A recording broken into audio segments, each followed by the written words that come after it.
Olá, meus queridos, aqui Gil Menick para mais um Palavra de Amigo com vocês.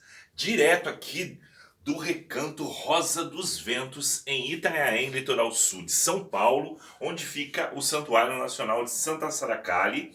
E eu estou exatamente aqui no cantinho onde é o local reservado para os guardiões deste local, os guardiões que protegem todo o complexo do santuário, do Recanto Rosa dos Ventos, que nos protege, são os meus guardiões, os guardiões que protegem a entrada. E para quem não sabe, eu, Gil Menick, o Conde Basile, eu sou da religião da Umbanda, eu sou umbandista já de nascimento. Tá? Eu nasci já integrado na religião da Umbanda e nunca, do decorrer da minha vida, né, eu tenho 50 anos, e nesse decorrer eu nunca quis mudar a minha religião. Eu sempre me dediquei, me identifiquei, né, não foi imposta a mim, era da minha família e eu já gostava e continuei gostando, conheci sobre outras religiões, então não foi falta de conhecimento, passei por outras histórias, me aproximei, olhei, analisei, pesquisei, e nenhuma outra me encantou para que eu fosse adepto ou devoto, que me desse a vontade de trocar de religião no decorrer dos meus 50 anos. Então, desde então, eu sou umbandista. E desde os 17 anos, eu sou sacerdote de Umbanda. Então, desde a minha menor idade ainda menor de idade, eu fui consagrado, né, pela federação a qual eu frequentava. Eu fui um dos babalaos mais jovens, né, a ser consagrado, por ter tantos anos já na religião.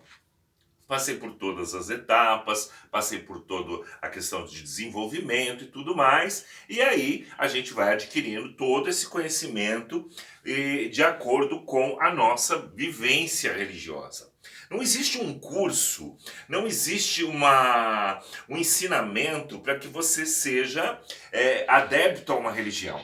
Todos os ensinamentos, eles são práticos, então você tem que ser seguidor de uma religião para se evoluir dentro dela, para que você venha a exercer posições ou cargos ou disciplinas de acordo com o seu tempo, né, nessa religião, o tempo que você se dedica a ela. Não tem curso, você não vai chegar e fazer um cursinho para ser um médium, um cursinho para ser um médium de Umbanda, ou cursinho para ser pai de santo, ou cursinho para isso. Não. Existem os estudos que são dentro dos templos, dentro dos locais sagrados, com os sacerdotes, e detalhe, você tem o tempo. O tempo também vai contar. O tempo religioso, o tempo que você está nessa religião, o tempo que você vem se dedicando a ela, e toda a vivência, o aprendizado é constante, nós nunca paramos de aprender. E tudo, como todas as coisas na vida, elas se evoluem.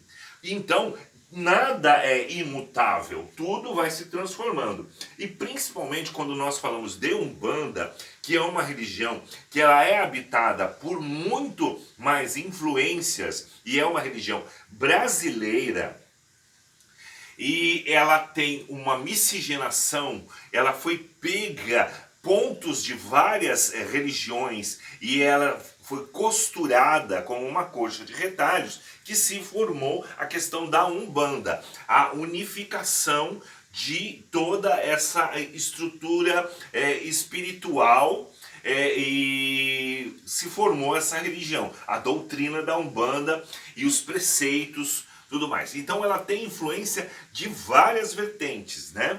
Ela tem ela tem influência do sincretismo, ela tem influência dos índios, dos indígenas, né? Dos primeiros povos habitaram o nosso Brasil.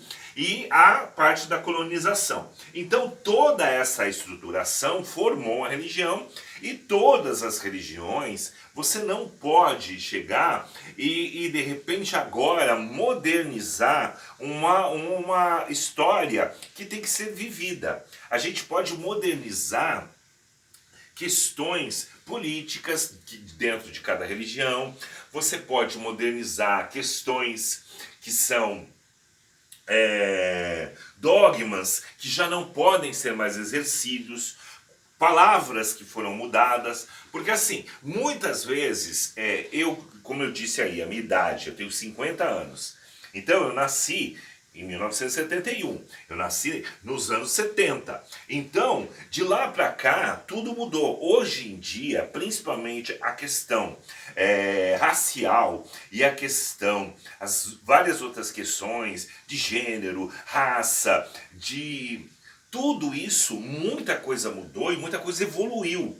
Que muita coisa que era, histórias, maneiras de falar, como se tratava as pessoas, as religiões, os adeptos, ditos populares, palavreados, toda a parte verbal, hoje em dia ela está sofrendo uma correção e uma transformação. Então pessoas da minha geração, que estão acostumados a um palavreado, a falar palavras, hoje em dia existem palavras que nós estamos falando no dia a dia e que nunca nos passaram pela cabeça serem palavras que eram de racistas, capacitistas, homofóbicas, transfóbicas, então brincadeiras e tudo mais, e até nas questões religiosas, até no comportamento religioso também, intolerante, de intolerância religiosa e tudo mais. Então muitas coisas que eu aprendi, porque eu fui alfabetizado em outras décadas. Então naquela alfabetização, naquela molde, muita coisa era naturalizada e a gente passava batido por isso, por achar que aquilo era aquilo e pronto. Por exemplo, o humor, o humor, a questão do humor, o humor de antigamente, eu que cresci vendo os Trapalhões, vendo todas essas coisas, hoje filmes e tudo mais, humores e outras questões e brincadeiras e piadinhas, hoje isso é considerado crime. Então hoje não tem mais a forma. Então a gente está em eterno aprendizado. E dentro dos terreiros também são a mesma coisa. A gente tem muito a questão de respeitar a mulher, de respeitar a identidade de gênero, tá? A sexualidade da pessoa, não é nem a opção, é a sexualidade da pessoa, a formação. A gente tem a obrigação de ficar se policiando e tentar aprender, urgentemente, porque para tirar os nossos vícios passados. Porque nós temos muitos, nós carregamos, nós que temos um pouco mais de idade, nós carregamos os vícios, linguísticos do passado e passa batido achando que a gente não está atacando ninguém. E realmente não estamos atacando. É um costume que nós temos e que é muito ruim de manter. Se hoje existe esta vitória de abolir da nossa linguística e dos nossos preceitos e preconceitos, essas coisas que são ruins, e entender mais o que é que deixava abaixo, rebaixava as pessoas, as religiões, as etnias e as raças e tudo mais. Então, se tem isso, é obrigação do sacerdote se policiar, procurar, pesquisar, aprender, passar a seus discípulos, passar a seus filhos de santo, passar essa educação. Muitas coisas que lá atrás eram passadas, batidas assim como normal, ou muita a questão de impor coisas, de tolir as pessoas, do ir e vir, aquela grosseria do sacerdote para com os membros da casa, aquela coisa de se colocar lá em cima e o fiel lá embaixo, né? Isso é todo esse processo, né, que você tem de fazer a submissão dos adeptos das religiões, ela hoje é considerado crime. E antigamente também era, só que tudo era muito normal, porque os tempos eram outros, o entendimento era outro. Até mesmo quando se falava das entidades, de Exu, de Pombagira, era vulgarizado, era colocado da maneira mais chula, da maneira mais pequena, mais baixa, como entidades de baixa grandeza, rastejante e tudo mais. E não é. Isso é uma evolução. Então a evolução dentro da religião, principalmente eu posso falar da Umbanda por ser sacerdote, nós temos que impor isso e colocar de agora em diante como é que deve ser tratado o sacerdote, como é que tem que ser tratado o seguidor, o adepto, o visitante dentro de um templo, dentro de uma religião. Todos têm que ser tratados com respeito. É um nível de igualdade que antigamente tinha um nível hierárquico, né? E hoje isso cai por terra. Hoje é um nível igualitário de respeito. E as entidades também, elas não podem mais ser tratadas, a entidade da direita e a entidade da esquerda. E aí colocar a esquerda é porque é ruim e a direita é porque é bonzinho. Não tem nada a ver. É a dualidade, a direita e a esquerda, é os dois extremos e os pesos e as medidas. E todos são de um processo evolutivo igual. E todos têm que ser tratados com maior respeito. Então tem que se contar a história dos Exus com respeito, tem que se cultuar Exu com respeito, tem que se cultuar os guias da direita com o mesmo respeito que os guias da esquerda e mostrar os valores como eles são iguais, na mesma medida, sem aquela conotação e aquela vulgaridade que nós dávamos às coisas. Assim como as coisas evoluíram no plano físico, no plano entre as pessoas, assim como os direitos ao respeito foram adquiridos pelas pessoas, pelos negros, homossexuais, mulheres, crianças, pessoas com deficiências, pessoas com...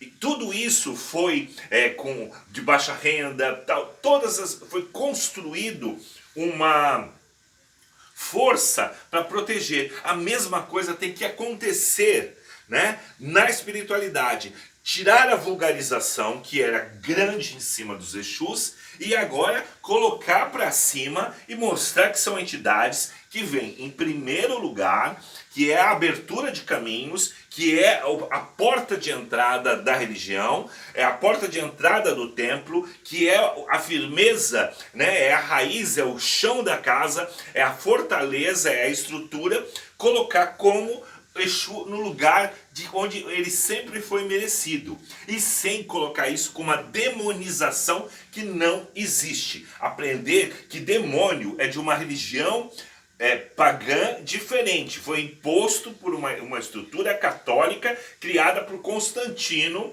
o que criou a Bíblia, um imperador romano sanguinário e que transformou essa estruturação toda, colocando esses mitos, né, mitológicos de demônios. E na religião de matriz africana, né, tanto na Umbanda, Candomblé, ou todos que seguem as religiões de matriz africana, tem que entender que esses demônios não existem na nossa religião. Então nós não podemos transformar os nossos queridos Exus numa fantasia demoníaca. E mesmo você, um bandista adepto, que gosta de cantar aquele ponto que fala do diabo, do inferno, disso, daquilo, isso é folclore. Não tem na nossa religião. Foi colocado.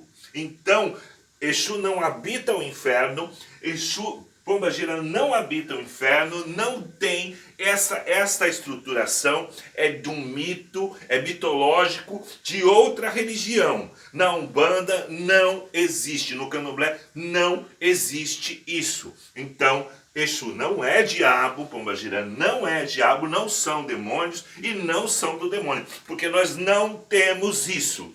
Isso é um mito que vem da questão bíblica. E nós, de matrizes africanas, não seguimos a nenhum livro, principalmente a Bíblia. Nós não somos seguidores bíblicos. O que tem na Bíblia funciona para quem é de uma religião que segue este livro. É um livro sagrado de outra religião, mas não é o nosso. Então, não temos nada a ver com isso. Então, portanto, parem de colocar o preconceito de outras religiões na nossa. Mesmo você sendo adepto, você tem que parar de produzir e reproduzir isso e de dar munição ao bandido, que é dar munição a quem quer nos atingir, munição a quem quer atacar as nossas religiões, colocando um demônio que nós não cultuamos. Tá? Ah, mas eu fui na fulana e a fulana faz feitiço. Eu fui no terreiro do fulano e ele canta um ponto assim. Eu fui... O que eu posso fazer? Se os próprios da nossa cultura estão criando uma história fictícia dentro da nossa religião. Portanto, se nós temos que tirar do nosso vocabulário linguístico coisas que remetem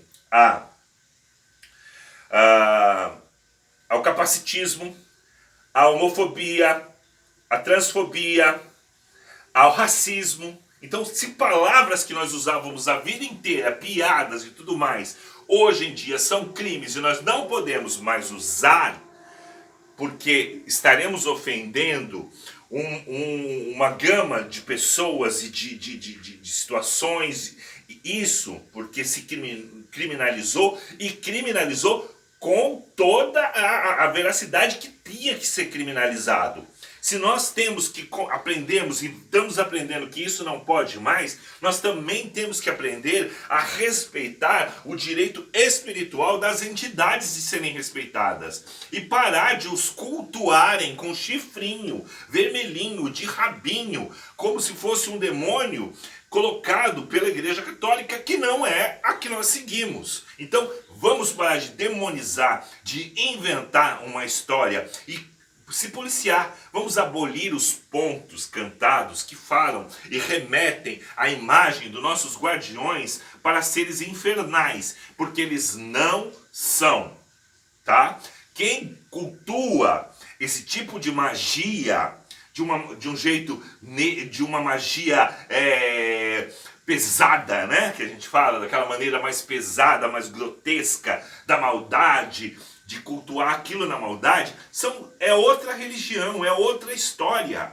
Eles entram como guardiões. E na nossa religião nós temos a evolução. E eles são seres mais sábios e que vêm na frente. Então vamos tirar a demonização de Exu. Começando pelos terreiros, pelos adeptos, pelos ogãs, pela curimba, pelos pais de santo, pela reza, abolir a palavra demônio de cima dos nossos guardiões. São guardiões, Exu, ponto. Acabou. Tirar a palavra inferno dos pontos, tirar a localização, toda essa grosseria que foi colocada no passado, simplesmente para pôr medo nas pessoas, simplesmente para ameaçar. Porque era também um sistema de defesa você chegar e falar assim, aquele fulano é pai de santo, então toma cuidado que ele dá uma piscada e ele já te mata. Então, muitos dos religiosos no passado, eles realmente se utilizavam desse medo das pessoas que não conhecem sobre a religião para se impor, e até era um processo de defesa, né? Deixa que fica com medo. Então colocava o mito, né, da maldade, ficava mais exacerbado, justamente para que eles fossem respeitados através do medo religioso. Então é mentira. Esses relatos que vocês veem em vídeo, de pessoas indo em cemitério, nos lugares, desmanchando coisa, pegando bonequinho, pegando aquilo, isso é tudo invenção de crente que quer lá demonizar as coisas e utilizar a religião deles como super-heróis e dizer que nós, da religião de matrizes africanas, é que somos os feiticeiros que destruímos a vida dos outros e eles vão lá e consertam. Quando na verdade ninguém fica perdendo esse tempo. Tá? Você precisa saber o que é um terreiro mesmo. E também dos falsos terreiros de Umbanda, dos falsos terreiros de Candomblé, que são apenas casa de feitiço e outra, feitiços fictícios. Feitiços mentirosos. É apenas uma casa de mentiras para tirar dinheiro. Então, eu ponho medo nas pessoas, eu faço toda uma cena, toda uma coisa, todo um aparato, todo uso de Exu de uma maneira bem grotesca. Eu faço um circo de solé, é queima, é vela no peito, é isso, é equilíbrio, é fogo não sei na onde, é cachaças mil, e não entende quais são os elementos que carregam, né? Atribui os vícios às práticas que são usadas na Umbanda. Então você tem que entender por que é usada a bebida, por que é usada o charuto, por que é usado o tabaco durante os rituais. Tem toda uma explicação muito mais científica e muito mais de fundamento do que atribuir aos vícios. Então é isso que nós temos que parar de colocar. Então desde já nós também temos que nos policiar com a maneira que você visualiza as suas entidades, visualiza a sua religião e como você faz. Alguns pontos têm que ser retirados, extinguidos da nossa religião, porque foram criados, não minha entidade que criou, pronto, não. A pessoa que criou já para deixar, para amedrontar o outro. Então nós temos que desmistificar o místico. Nós temos que desvestir esta roupa que não nos cabe. Parar de vestir uma roupa que não cabe em Exu, que é do demônio. Parar de colocar nele uma carga que ele não carrega e que não é cultuado e que é mentira. Então vamos abrir os olhos, tentar resgatar a nossa religião como nós estamos resgatando na nossa vida. Vamos também dar direito às nossas entidades de também serem respeitadas como as pessoas são respeitadas. Os encarnados estão lutando pelos seus respeitos. E nós vamos também lutar pelo respeito dos desencarnados que trabalham conosco como missão na Terra. Então também vamos nos policiar no que falar de agora em diante. Ok? Gostou? Deixe seu like, se inscreva no canal para mais vídeos e que o nosso canal cresça para cada vez mais nós possamos estar aqui junto com vocês com mais uma Palavra de Amigo. Espero que tenha sido de bom grado as palavras de hoje. Se você gostou, compartilhe com seus amigos e escreva, pergunte. Se não gostou, passa para cima e esquece da onde é o endereço virtual do nosso canal, ok? Um beijo no coração de vocês, que a fé de Exu abra os seus caminhos da maior plenitude e grandiosidade que esses guardiões têm. Laro Exu! Beijo! Tchau, tchau!